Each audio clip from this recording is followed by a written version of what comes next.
Picture two different people standing in front of the exact same crisis. They face the exact same stress, the exact same stakes, and intense pressure. When that pressure hits, one of them breaks down, but the other takes that exact same obstacle, treats it like a stepping stone, and keeps moving forward. Most people watch that second person and assume they were born lucky. They think that individual somehow inherited a natural immunity to stress. But that isn't the case. What you are actually looking at is mental toughness. Your mind operates like a physical muscle. If you want it to lift heavier loads, you have to condition it through rigorous, consistent training. Today, we are going to walk through a specific daily protocol to forge a bulletproof mind, a psychological armor designed to handle job layoffs, economic downturns, and personal chaos without flinching. But before we start step 1, you need to accept one biological reality. Your brain evolved over millions of years to seek safety and avoid pain. You have to actively fight that instinct. Genuine psychological growth requires you to seek out intentional discomfort. The first roadblock you have to destroy is the excuse trap. This happens when you tell yourself you lack the time, money, or proper timing. Right behind that is the victim mentality. This occurs when you point the finger at the economy, your parents, or your employer. When you blame external forces for your problems, you hand away your power to fix them. You make yourself a passive passenger in life. If you genuinely want to achieve a goal, you'll engineer a path to get there, even if the entire world pushes back. If you don't actually want it, you will engineer a beautiful excuse instead.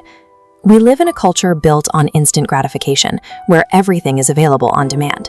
That constant daily comfort is why modern minds often fracture when real adversity strikes.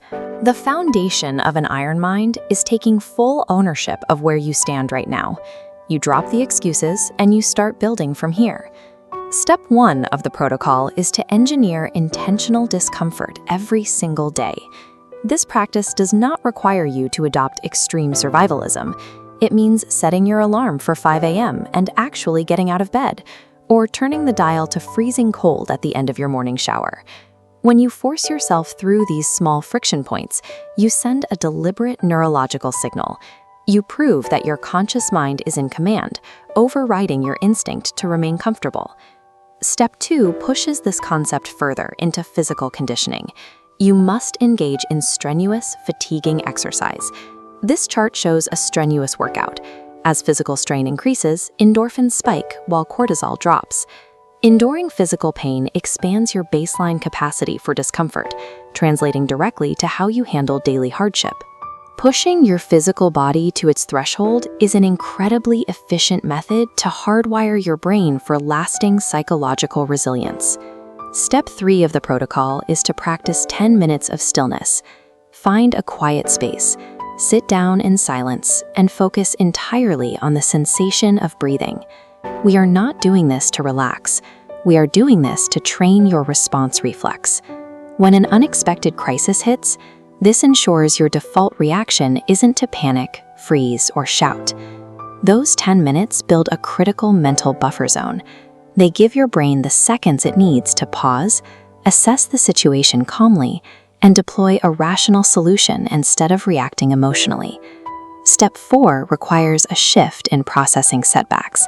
You must treat failure strictly as data. Mentally weak individuals treat a failure as a permanent identity marker, telling themselves they aren't enough. A resilient mind views failure as neutral feedback, noting that one specific method simply didn't work. To see this, look at Michael Jordan. Before winning 6 championships, he was cut from his high school basketball team for not being good enough. Steve Jobs built Apple from the ground up, only to be very publicly fired from the exact company he founded. And Thomas Edison logged 10,000 separate documented failures before successfully producing a working light bulb. None of these individuals quit. They took the sting of rejection and extracted the data. They adjusted their approach, refined their technique, and returned to the problem stronger. So if you fell down or failed at something today, you should celebrate it. It proves you are actively in the arena fighting, which is far more than those sitting comfortably on the sidelines can say. Let's review the complete protocol. 1. Drop the excuses. 2.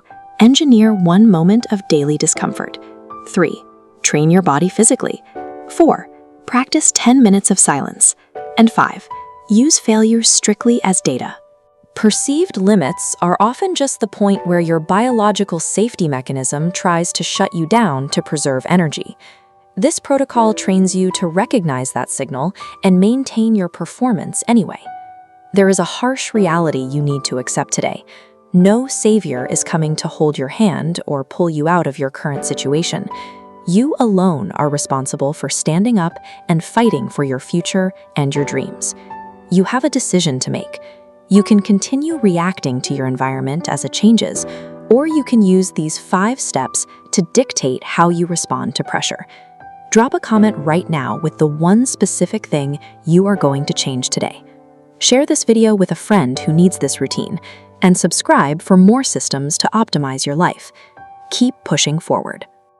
Drop a comment below with your thoughts, hit subscribe, and share this video to make sure you see the next installment.